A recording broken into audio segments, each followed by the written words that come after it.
दोस्तों नमस्कार, मैं संजय बग्गू। देश रोजाना के डिजिटल मीडिया प्लेटफॉर्म पर आपका स्वागत है। आपसे बात करने चला हूं हरियाणा की राजनीति को लेकर, और हरियाणा की राजनीति के अंदर भी खासकर कांग्रेस की राजनीति को लेकर। वैसे तो पूरे देश के अंदर राजनीति इस समय चरम पर है, क्योंकि 5 राज्यों के जो विधानसभा चुनाव हैं, जिनमें से 3 राज्य तो निपट लिए, यानी कि मध्य प्रदेश, छत्तीसगढ़ और मिजोरम, और राजस्थान कल निपट लेगा, यानी कि 25 तारीख को चुनाव हो जाएगा, वोटिंग हो जाएगी। बचेगा तेलंगाना। तेलंगाना में 30 तारीख को वोटिंग होगी, और शाम को 4 बजे से टेलीविजन पर बैठ करके मीडिया पर जो लोग हैं ये एनालाइज करना शुरू कर देंगे कि इसकी सरकार बन रही है, इसकी जा रही है, यानी कि एग्जिट पोल शुरू हो जाएंगे। एक खेल शुरू हो जाएगा जो चलेगा 3 दिन तक, और 3 दिसंबर को जब मतगणना होगी, वोटों की गिनती होगी, धड़कनें बढ़ती घटती रहेंगी, और 3 तारीख की शाम तक तय हो जाएगा कि कहाँ किसकी सरकार। तो वहाँ तो सरकारें बन जाएंगी, लेकिन सरकार तो हरियाणा में भी बननी है 2024 में, और उस सरकार के अंदर झंडा बरदार कौन बने, ये सबसे बड़ी लड़ाई जो है वो कांग्रेस में चल रही है। कांग्रेस में लड़ाई ये है कि मुख्यमंत्री के चेहरे कई सारे हैं, नेता बहुत सारे हैं। हालांकि नेता हर पार्टी में होते हैं। कांग्रेस के लोग भी कहा करते हैं कि हमारी कांग्रेस की जो आपसी फूट है, आपसी लड़ाई को मीडिया या सोशल मीडिया ज्यादा क्यों उठाता है, जबकि ये आपसी लड़ाई की कमी तो बीजेपी में भी कहीं नहीं है। बात तो ठीक है कि लड़ाई तो सभी जगह होती है, लेकिन सत्ता का जो संग्राम कांग्रेस के अंदर दिखता है, इतना और पार्टियों में हरियाणा में दिखता नहीं। और आप संग्राम को यूं मान लिए कि हरियाणा के अंदर अभी तक तो फिलहाल तक तो जो सभी नेता व्यस्त थे राजस्थान में चुनाव प्रचार करने में, भूपेंद्र सिंह हुड्डा जी की और दीपेंद्र हुड्डा दोनों की ड्यूटी लगी हुई थी राजस्थान के चुनाव प्रचार में। और दूसरी तरफ जो कांग्रेस के और नेता हैं, रणदीप सिंह सुरजेवाला मध्य प्रदेश के प्रभारी हैं, बड़ा दारोमदार है उनके ऊपर। तो कुमारी शैलजा प्रभारी हैं छत्तीसगढ़ की, उन पर भी पूरा दारोमदार है। कह रहे हैं कि छत्तीसगढ़ के अंदर कुछ हवा बदली है मतदान होने के बाद में। हालांकि पता तो तब लगेगा जब चुनाव परिणाम आएगा, लेकिन ये जरूर है कि जहां कांग्रेस क्लियर दिख रही थी, वहां कुछ अब सट्टा बाजार ये कह रहे हैं, और जो कुछ सर्वे करने वाली जो कंपनियां हैं, दुकानें हैं, वो ये कह रही हैं कि कांग्रेस की जो थोड़ी घटत हुई और बीजेपी की थोड़ी सी बढ़त हुई छत्तीसगढ़ के अंदर, सब पता चल जाएगा 3 तारीख को। लेकिन वापस हरियाणा की बात कर रहा हूं, तो जो हरियाणा के नेता व्यस्त थे अभी तक चुनाव में, आपको ध्यान होगा कि भूपेंद्र सिंह हुड्डा ने हरियाणा के सभी 90 विधानसभा क्षेत्रों के लिए एक प्रोग्राम तय कर दिए थे कि वहां पर रैलियां की जाएंगी, सभाएं की जाएंगी। किरण, शैलजा और रणदीप यानी कि जो एसआर के गुट है, इसको छोड़ दें, अगर इसको एक साइड कर दें, तो उन्होंने तय कर लिए थे कि कहां पर कौन क्या करेगा। बाकायदा अशोक अरोड़ा के नेतृत्व में कमेटी बन गई जो उस कैंपेन को चला रही है, और उसकी एक पहली सभा भी हो चुकी रादौर के अंदर। यमुनानगर से शुरुआत भी हो चुकी है उसकी। बिशन लाल सैनी वहाँ के विधायक हैं रादौर के, उन्होंने एक रैली भी करवा दी अपना भूपेंद्र सिंह हुड्डा साहब की। हालांकि हुड्डा साहब अपनी तमाम रैलियां कर ही रहे हैं पहले से ही, तो अपनी सभाएं करने में, कार्यकर्ताओं से मिलने में, कार्यक्रम करने में ना शैलजा पीछे है, ना रणदीप पीछे है, ना किरण चौधरी पीछे है। जिसका जितना बड़ा कद है उस हिसाब से वो लोग काम कर रहे हैं। तो मैं वो बता रहा था कि एक तरफ जहां भूपेंद्र सिंह हुड्डा पूरे हरियाणा के 90 विधानसभा क्षेत्रों में दम भर रहे हैं कि वो अपने दरबार लगाएंगे। दरबारी कहा जाता है जो रैली हुआ करती हैं, एक दरबार लगते हैं जिस पर दरबारी हुआ करते हैं, और सामने फरियादी कहते हैं जिनको जनता कहा करते थे। लोकतंत्र है, विपक्ष के अंदर के नेताओं को भी अपनी बात सुनाने के लिए जनता इकट्ठी करनी पड़ती है, तो पक्ष के लोग भी अपनी बात सुनाने के लिए जनता इकट्ठी करते हैं। तो हरियाणा के सभी 90 विधानसभा क्षेत्रों में भूपेंद्र सिंह हुड्डा साहब ने अपने कार्यक्रम जो शुरू कर दिए थे, इधर चुनाव प्रचार में लगना पड़ गया, नहीं तो वो कार्यक्रम गति पकड़ चुके थे। तो दूसरी तरफ अब कुमारी शैलजा कह रही हैं कि वो भी अपनी यात्रा निकालेंगी। हरियाणा के जो सभी 10 लोकसभा सीटें हैं, वो उन सब में अपनी यात्रा निकालेंगी। अपनी एक निजी बातचीत में एक सोशल मीडिया पोर्टल पर उन्होंने कहा, कुमारी शैलजा ने, कि बहुत जल्दी वो पूरे हरियाणा के 10 लोकसभा सीटों पर एक अभियान चलाएंगी, और जिसका उद्देश्य होगा कि राहुल गांधी, मल्लिकार्जुन खड़गे, सोनिया गांधी और जो गांधी परिवार का और कांग्रेस का, हालांकि कांग्रेस मीन्स गांधी परिवार, वो संदेश पहुंचाना है जनता के बीच तक। यानी कि 10 की 10 लोकसभा सीटें जो पिछली बार हार गए थे, उन सब पर पकड़ मजबूत करने के लिए वहां पर अधिक से अधिक हमारे प्रत्याशी जीते, वहां कांग्रेस जीते, इसके लिए सभी लोकसभा सीटों पर कांग्रेस और कुमारी सैलजा के नेतृत्व में यात्राएं निकालेगी, प्रचार करेगी।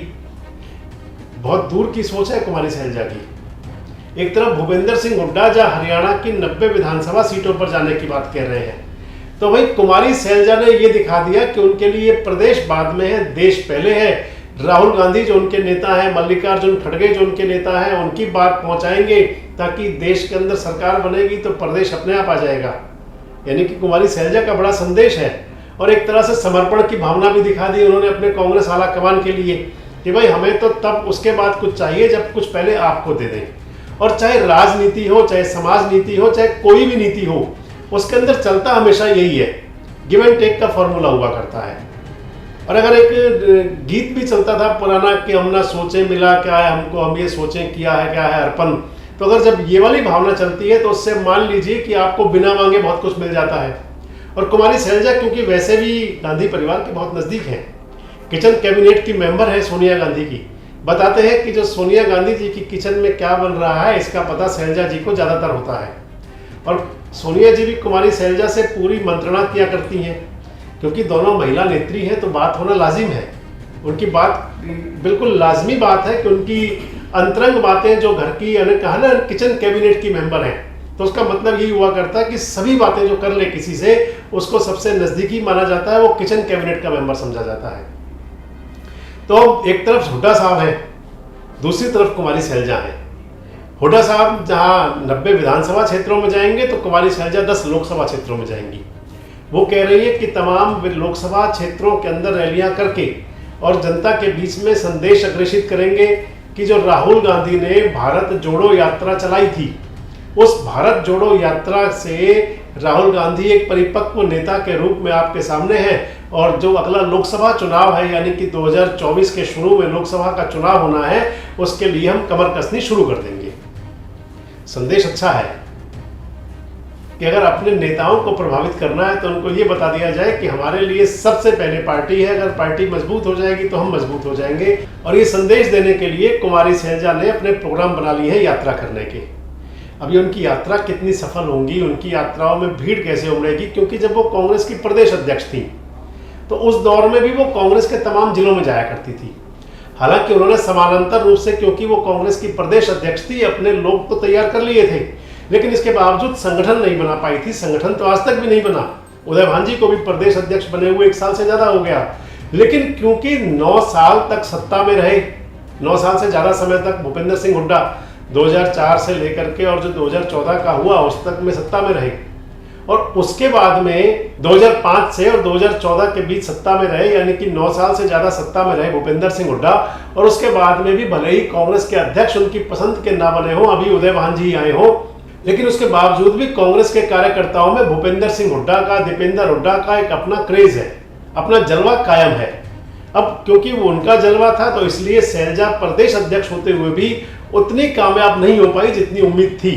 और ये टीस हमेशा कुमारी सैलजा की भी रही, और कुमारी सैलजा से पहले जो अशोक तंवर अध्यक्ष हुआ करते थे कांग्रेस के, जो आम आदमी पार्टी में चले गए इसी बात से परेशान होकर, उनकी भी रही।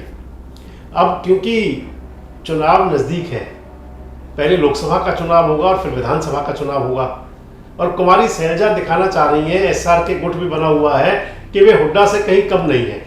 तो हुड्डा साहब जहां विधानसभा स्तर पर जाएंगे तो कुमारी सैलजा कह रही है लोकसभा स्तर पर यात्राएं करेंगी। वैसे यात्राओं का राजनीति के अंदर एक बहुत बड़ा असर होता है। अगर आप मान लीजिए कि चाहे वो लाल कृष्ण आडवाणी हो, चाहे पूर्व प्रधानमंत्री चंद्रशेखर जी हो स्वर्गीय, चाहे स्वर्गीय चौधरी देवीलाल हो, चाहे स्वर्गीय चौधरी चरण सिंह हो, इन सब ने, तमाम नेताओं ने यात्राएं निकाल करके अपने पक्ष में माहौल किया। याद होगा आपको 1986 का वो दौर जब चौधरी देवीलाल ने हरियाणा संघर्ष समिति बना करके न्याय युद्ध के नाम से यात्रा की थी और पूरे हरियाणा की राजनीति बदल कर रख दी थी। और जब अब मान लीजिए कि अगर राहुल गांधी भारत जोड़ो यात्रा निकालते हैं तो राहुल गांधी भारत जोड़ो यात्रा निकाल करके अपने आप को एक परिपक्व नेता के रूप में स्थापित कर लेते हैं, और लोगों के बीच में जो राहुल गांधी की इमेज थी वो पूरी तरह बदल जाती है। और अगर बात करें तो एक यात्रा हरियाणा के अंदर पिछले दिनों निकाली अभय सिंह चौटाला ने, परिवर्तन यात्रा से जो यात्रा निकाली तो अभय सिंह चौटाला के बारे में भी जो लोगों के मन में बातें थी वो काफी हद तक बदली। और अब कुमारी शैलजा कह रही है कि यात्रा निकालनी, अभी क्लियर नहीं हुआ कि यात्रा कैसी निकलेगी, किस प्रकार की यात्राएं करेंगे, कैसे लोगों के बीच जाएंगी, कैसे लोगों के बीच संदेश देंगी, 10 लोकसभा के बीच में जाने का क्या नजरिया होगा, क्या पैमाना होगा, क्या सभी 90 विधानसभाएं कवर करेंगी, ये बहुत सारे सवाल हैं। लेकिन ये जरूर है कि एक तरफ भूपेंद्र सिंह हुड्डा अपने कार्यक्रम करेंगे तो दूसरी तरफ कुमारी शैलजा अपना अभियान चलाएंगी। हालांकि जब आप इन लोगों से पूछोगे तो ये कहेंगे कि पार्टी को मजबूत करने के लिए सभी नेता अपने स्तर पर काम करते हैं, लेकिन ये जरूर है कि राजनीति के अंदर खुद को बुलंद करने के लिए इस प्रकार के कार्यक्रम भी किए जाते हैं। पार्टी कितनी मजबूत होगी या नहीं होगी ये तो नहीं पता होता, लेकिन नेता जब जनता के बीच जाते हैं तो उनकी अपनी से जरूर बन जाती है।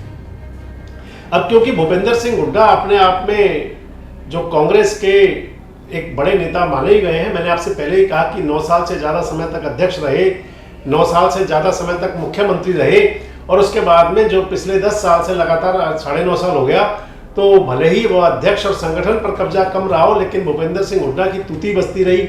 ऐसे में कुमारी शैलजा के लिए जरूरी ये तो रहेगा कि कार्यकर्ताओं के बीच अपना संदेश पूरी तरह दे पाए, और इसी को देखते हुए अपने आप को एक स्थापित नेता बनाने के लिए जो कुमारी शैलजा कह रही है कि यात्रा करेंगी, उनकी यात्रा किस प्रकार की होगी और उसका कितना असर रहेगा, कमेंट्स बॉक्स में आकर आप हमें बता सकते हैं। और इस प्रकार के वीडियोस के लिए हमारे साथ जुड़े रहें, देखते रहें देश रोजाना। नमस्कार, धन्यवाद।